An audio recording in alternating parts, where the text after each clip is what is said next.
are prop firms lying to you? I got this comment time and time again, and it took me a while to figure this out. I constantly thought, this has to be wrong, this person has to be wrong, but I was never able to really express why this person was wrong because the case is heavily in their favor. After quite a bit of thought and putting into words why I think that prop firms are the ultimate boost to your personal trading account, I was finally able to piece these things together, and that's the idea that I'm going to share in this video. And by the end of this video, you are going to be able to understand my reasoning and also take a conclusion for yourself and decide how you are going to treat prop firms. I'll also talk about the difference between prop firms, your personal trading account, and private investment, because all those three need to be treated differently. In the video that I made of going from zero to trading $1 million, I talked about the idea of asymmetric returns, which states that an asymmetric returns is the set of possible results of an investment strategy, where the upside potential is greater than the downside risk. And that's the idea that this video is going to be based on, because prop firms have to be treated differently depending on your view on prop firms. I came up with 3 possible roads that you might take when it comes to prop firms: the conservative, the moderate, and the aggressive. So let's break all of these down, starting with the conservative. If you look at prop firms from a standpoint of what is yours is the 12% drawdown buffer that they give you, then you should probably take this conservative route if you want to increase your probability of success. It's true, even though they tell you that you have a 6-figure trading account, that you have a 100k funded account, what's really yours is only the $12,000 that they give you that you can lose before they remove your account. So the people that say this and the people that follow this conservative route definitely make a valid point. For the people that are conservative, I would go as far as saying that you should only risk 0.1% on any given trade.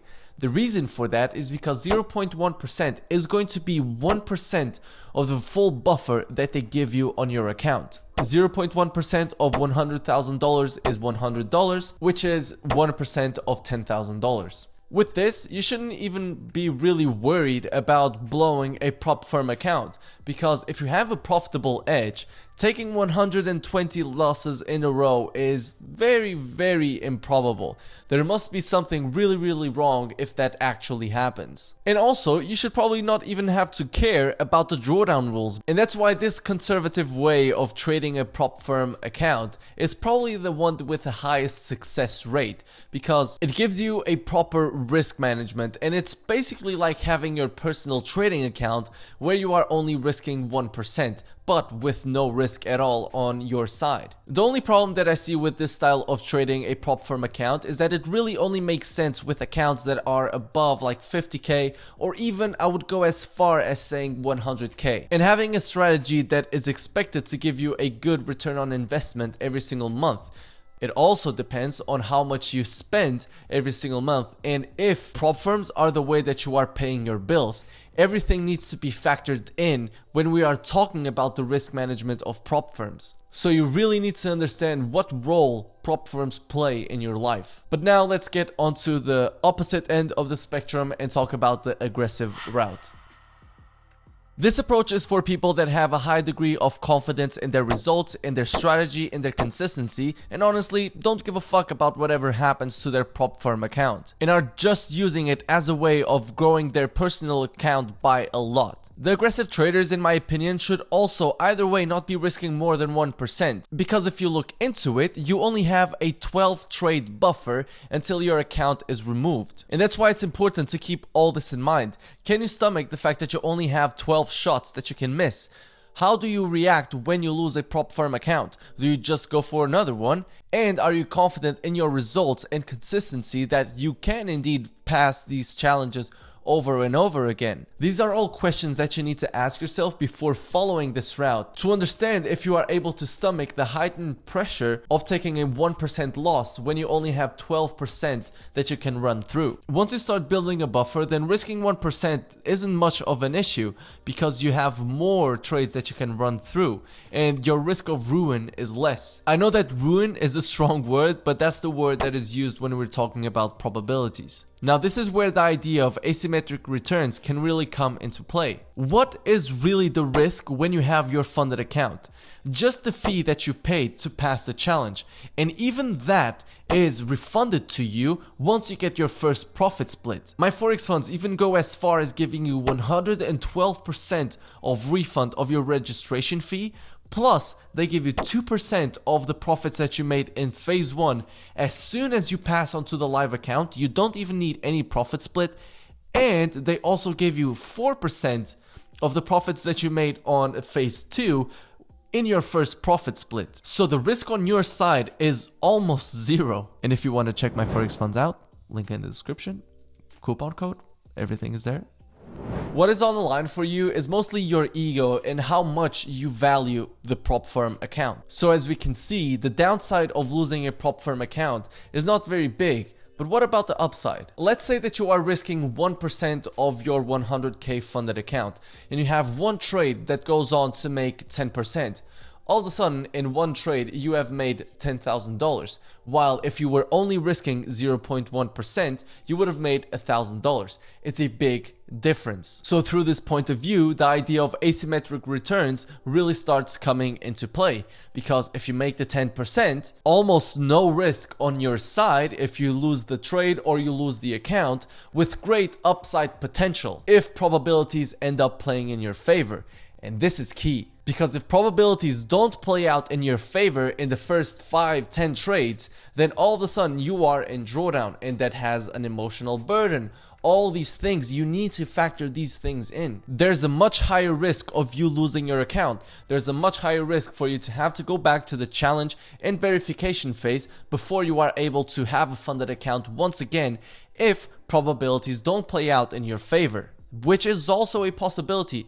Again, this is all a game of probabilities. If you are aware of this and you still decide to take this route in order to take advantage of the great upside potential, then I believe that you still have a strong case in your favor. But the key is to understand yourself. And I want to also add this here. I'm not giving any advice. I'm just laying out the possibilities in front of you and some reasoning for all the possibilities.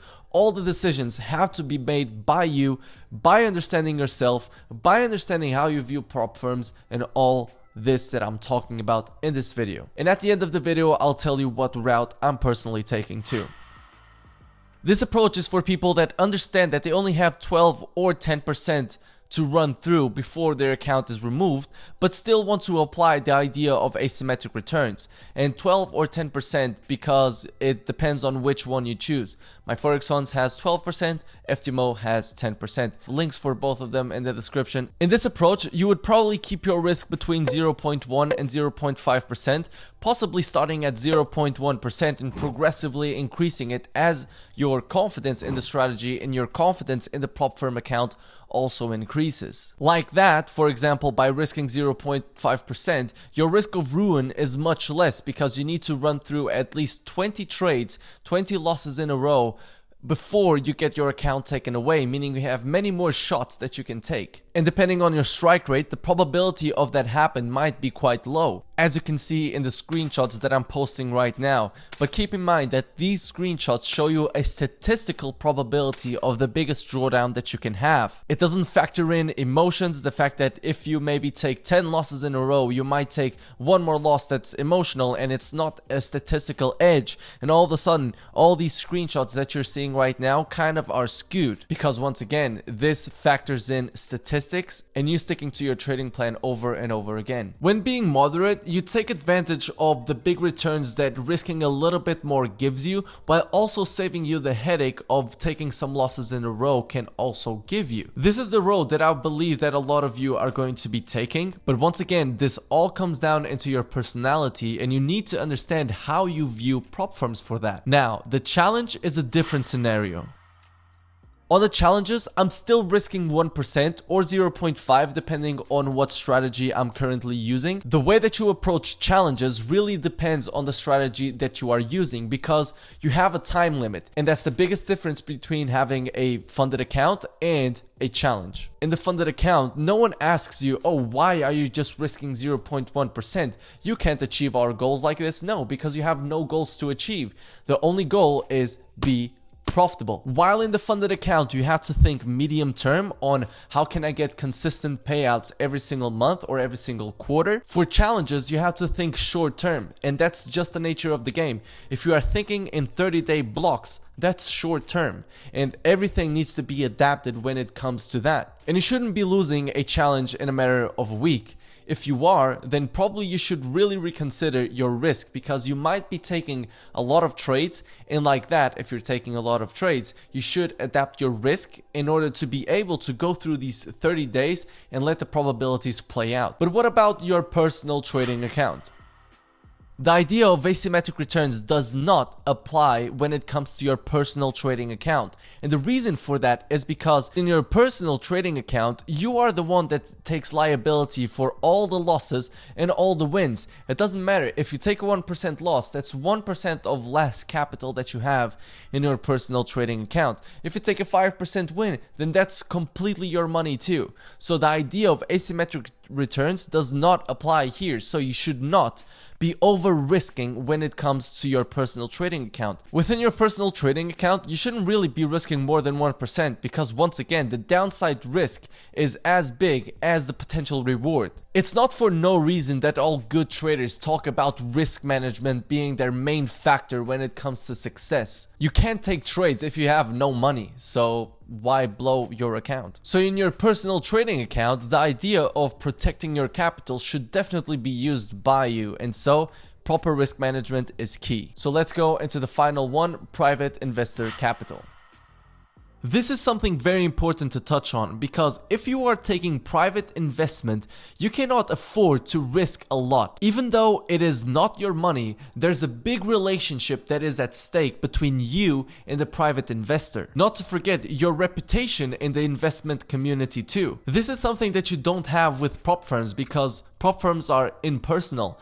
If you take a loss, if you lose an account, you can simply go back to the challenge, pay the fee, and do another one. But this is not the same when we are talking about private investment. Networking is one of the most powerful things that we can do, and you don't want to be smudging your name as soon as you enter in the investment community, because if you do, you can bet that not many other investors are going to come to you. For private investment, you need to be able to show results for an increased period of time with proper risk management, proper entries, and a proper system that shows the consistency over time too. So don't mess this up by using the idea of asymmetric returns in the wrong scenarios. You really need to keep this in mind when it comes to private investment. As you can see, there are many ways that you can tackle a prop firm account.